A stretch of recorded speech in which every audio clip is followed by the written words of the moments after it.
But what's your input on that? I've heard afterwards now that there was one guy who's walking around, I think it was with a cell phone camera, filming people around at the wreckage being shot, and allegedly that guy now was actually stabbed and killed consequently as well. Don't know if you heard about that or whatever else you have to say about the Polish flight accident, Andy. For sure. I mean, I think it's still a little bit too early to get a proper view on what's going on. Obviously, there are those that feel that it was a very silly thing to do, to pack so many important people onto the same plane at the same time. Of course, those who are suspicious have said, well, it was the Russian security services that for some reason brought it down. And then, like the things that you've just mentioned, there are even more sinister claims about the circumstances following the crash. I couldn't really add much to that, except to say what I find quite interesting is that a number of people I've heard talking who are not generally of the alternative view, if you wish, fairly sort of day-to-day people are saying, well, that's obviously suspicious. Mm. And I think there's a sort of a collective feeling that there's something shadowy about what happened there. And I think that's always worth listening to when you get sort of people on the street voicing their suspicions about something. It's picking up on something which has a level of reality. And another very good example of that I can remember was the death of Dr. David Kelly, who, of course, was the UN weapons inspector who went to the BBC and effectively said he did not believe that there were any weapons of mass destruction. And, of course, his name was released to the press almost in revenge for this. And as we all know, he was then found dead in woods near his home. Now, officially it was a suicide verdict, but people like Norman Baker, who of course is one of our MPs, my MP by coincidence in fact, he and others have pointed out that in his view Kelly could not possibly have committed suicide. The wounds in his wrists couldn't have killed him. The drugs he took wouldn't have killed him. His body had been moved from where it was originally reported. All things which suggest that, in fact, he was murdered and that it was a setup. Now, here's the interesting thing. The government seemed to, everybody would accept that it was a suicide. I don't think I met a single person that believes that Dr. David Kelly committed suicide.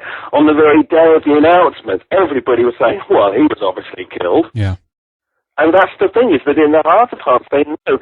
And I think the arrogance of those in power is that they always think we're fooled by their lies, when in fact, actually, in most people's hearts of hearts, they know damn well. The problem is they're a little bit too apathetic, or, they've been trained to be too lazy to do anything about it. But out there on the street, often the truth is revealed. And nobody really believes that any more than anybody really believes that Princess Diana's death was a straightforward car accident. Yeah. I mean, they can have as many verdicts as they want in the British High Court saying it was just a drunk driver. You ask most people, and I mean most people, normal people, most people think she was murdered. So this is the thing, is that we live in this strange world where what gets presented to us as being, the truth, actually, the majority of people often have the opposite view. Yeah. But they just don't feel they can express it in polite society, so they keep it to themselves. And yet, if they realized that there was quite a lot of people out there who did feel the same as them, they might be more inclined to voice it more loudly and do something about it. And I suppose that's sort of part of what I'm trying to do, really, is to get out there and share with people that actually you're not alone in thinking this. Yeah. And trying to present it, as you say, in such a manner that it gently offers them the opportunity to stand up and realize that they're actually not alone, and it's okay to talk about this. Yeah. And it's nice to hear people coming back to me from having read The Truth Agenda and having come to my talk saying, well, I've always thought that, but I didn't realize so many people thought it too. Yeah. And you think, great, that's good. That's what we need. Yeah. And then, when that consciousness grows, when that awareness grows, when those powers that be do fall over in their arrogance, and they fool themselves that we're all so stupid that we actually fall for their lies. When one day they trip up on that, they're going to realize that actually there's a large movement of people that no longer have faith in them. Yeah. And I think that's when things are going to turn. And I think we're beginning to see that now. I think over the next 2 or 3 years, I think we're going to see a real disillusionment with, the system as it is. And obviously in England, the MP's expenses scandal was a big one, when there was so much coverage of how the financial system for MPs getting their money was massively abused. Now, that in itself was used, I think, to distract from real issues that were going on at the time, not least the passing into law of the Lisbon Treaty, which barely got any newspaper coverage at all. Yeah. Because of all the fuss over the MP's expenses. So that in itself could have been contrived. But nonetheless, it left a sense of, actually, this system does not work. And these people have no more sort of access to the truth or any kind of high moral sort of place than we do.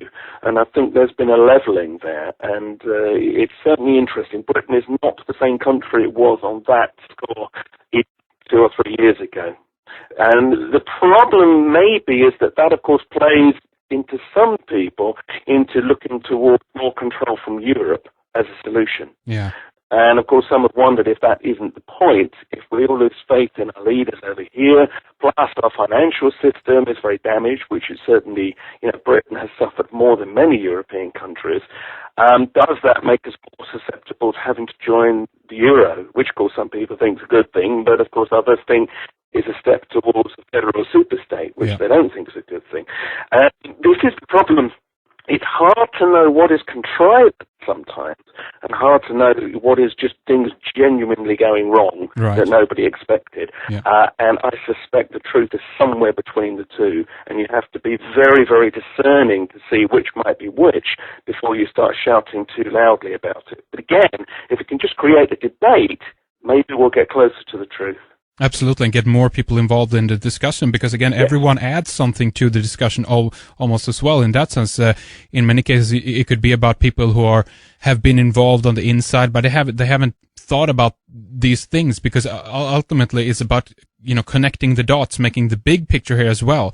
For instance, the manipulators and those who pull the strings are sometimes sloppy as well. If we look at 9/11, then we have the Afghan-Iraq war, the drug cartels rising again over there, especially in Afghanistan. We have the rise of CIA's, Al-Qaeda, 9/11 happens, weapons of mass deception. We have murders of weapons inspectors, as you mentioned, Dr. Kelly, and so forth. And the question with all these things coming and going kind of in one way, do you think that it's just a one, conspiracy in that sense? Or is it multiple conspiracies going on at once? Is it one power behind the throne, or is it several striving for different outcomes and win it over for their, their purposes and so forth? What do you think, Andy? Well, in the last part of the Truth Agenda, I discussed this because the book is as much about solutions as it is the problem. And that was very important to me, that it offers optimism, hope, and, constructive thought about this. And one of the things that I conclude in the book, and I feel strongly about this, is that, yes, there's too much, I think, of an assumption that there is a ruling elite that is so powerful that everything always goes its way. Now, I actually don't think that's true, and I also suspect highly that there are factions within factions who do not always agree with each other. And as a result of that, I think it obviously undermines any global agenda they may have, which is not in our interests.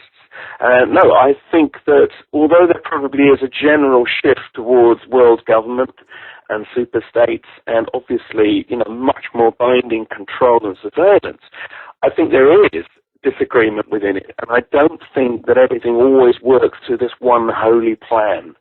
And that offers hope, because these people, putting aside the idea, as some, of course, believe they might have a reptilian bloodline, putting that aside, the likelihood is that most people who are involved in any such scheme are human beings. Yeah. And therefore they are prone to the same weaknesses that we are, and they are capable of making mistakes, and I believe they do. And I also think things don't always go the way that they expect. I mean, last year when we had the